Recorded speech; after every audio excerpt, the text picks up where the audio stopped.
Hello, Morongo Basin and listeners around the world online at Z107.7fm.com. This is your Z107.7 local news for Monday, December 30th, 2024. There's some new California state laws taking effect on January 1st. And like all legislation and laws, they may not directly apply to you, but it's always good to be aware of when your rights as a California citizen are possibly affected.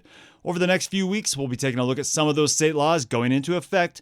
Today is State Bill 399, which prohibits employers from requiring their workers to attend meetings related to political or religious views.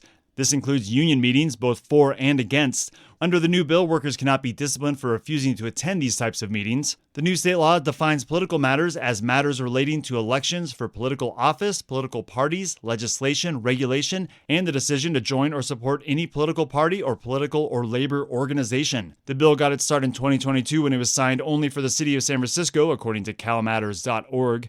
The bill received wide support from union organizers and labor activists, but the California Chamber of Commerce says the bill limits workers' free speech. California joins other states like Oregon and Connecticut, which has passed similar state laws. Residents who believe that their labor rights are being violated have recourse through the state. We'll have a link to the new state law at this story at our website, Z107.7fm.com.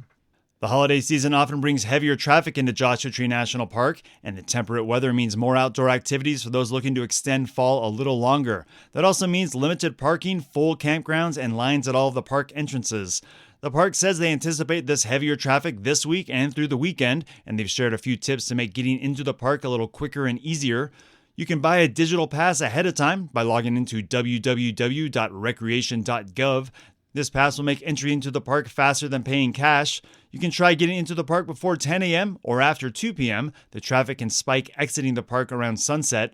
Parking lots can also reach max capacity pretty easily, making popular areas like Skull Rock unavailable for parking. If you have your heart set on a particular feature or hike in the park, arrive early or be prepared to move along or park further out than you've anticipated. Visitors are allowed to park along some roadways, but never on vegetation or parking over a curb. And if you plan to watch the stunning winter sunsets from inside the park, established parking along Park Boulevard is your best option. If you come across a feature or a hike packed with people, get out and explore a little further or find a new favorite spot to explore, and you can check for closures and road conditions at the National Park's website or download the National Park Service app, where you can download maps and read or listen to guides for the park. But get your phone stuff done before heading in, as there's no cell service inside the park. We'll have links to the website and that app at Z107.7fm.com. And as that new year quickly approaches, it offers us all a time to reflect on the year that has been. Arts and entertainment reporter Charlie Thomas shares a retrospective of 2024 in area theaters. 2024 saw an ever-widening variety of live productions in our Morongo Basin. Theater 29 brought Man of La Mancha, Daddy Longlegs, Nonsense, Miscast Goes to the Movies, Seussical Kids and Junior versions with their summer youth program, Clue, Musical Mischief, the first annual 29 Queer Film Festival, The Legend of Sleepy Hollow, and The Sound of Music, as well as rotating players, improv workshops, and shows. With Thought Theater staging a reading of The Mountaintop and Musings of a Black Woman in a Brown Desert, encapsulating a very busy year. The Community Theater captured 30 Desert Star Award nominations for their 2023-24 season, with wins for Gianni Caravella as Supporting Actor Youth Theater for Disney's Frozen Jr., Lead Actress in a Musical was Annalisa Pilecki in Man of La Mancha, Best Lead Male Performer in a Cabaret Review went to Charles Harvey for Miscast Goes to the Movies, and Best Set Design for Andrea Keller for Man of La Mancha. Thought Theater's Malcolm Stanley Wolfe brought home a Best Supporting Actor One-Act trophy for Shakespeare in Review. They also received 4 Desert Star Award nominations. Theater is alive and well in our basin, and the best is yet to come. Reporting for Z107.7, this is arts and entertainment reporter Charlie Thomas. If you want to get outside on New Year's Day and want a change of scenery, you can head down the hill for breathtaking adventures at Mount San Jacinto State Park. The annual First Day Hike is a nationwide tradition encouraging individuals and families to explore the beauty of the outdoors and start the new year on the right foot. And a special guided hike will begin at 11 a.m. at the Long Valley Ranger Station in the state park, accessible via the Palm Springs Aerial Tramway. You'll have to purchase tram tickets, which range from $21 to $35 depending on age, and they can be purchased online. There'll be 2 hiking options, a short, easy hike, a little less than a mile round trip to notch number 5, and a moderate 2-mile round trip extended hike to notch number 1, offering a little more adventure and some stunning mountain views.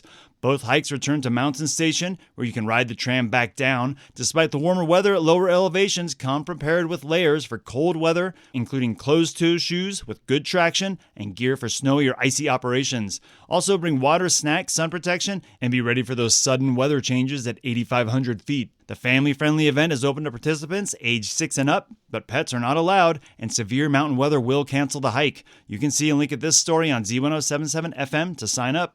And finally, if you purchase gasoline between February and November of 2015, you may be able to submit a claim for payment under the state's settlement with gas trading firms for tampering with and manipulating prices for California gas prices.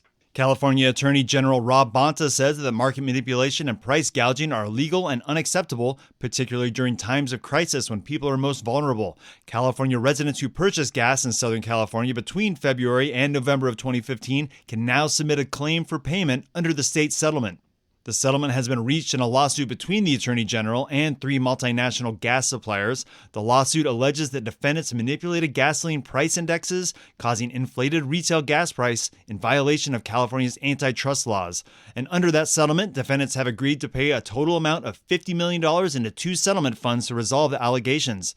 Of the total, $37.5 million will be distributed to consumers as compensation for the violations. So what does that mean for you?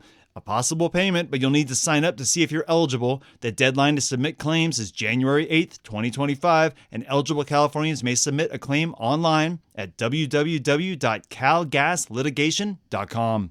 And that's your news for Monday. You can hear local news 7 times a day, 7 days a week at 7, 8, 9, noon, 4, 5, and 6. More Morongo Basin residents get their local news from Z107.7 than any other source. Reporting out of Joshua Tree, California, alongside the award-winning Z107.7 news team, I'm Robert Hayden.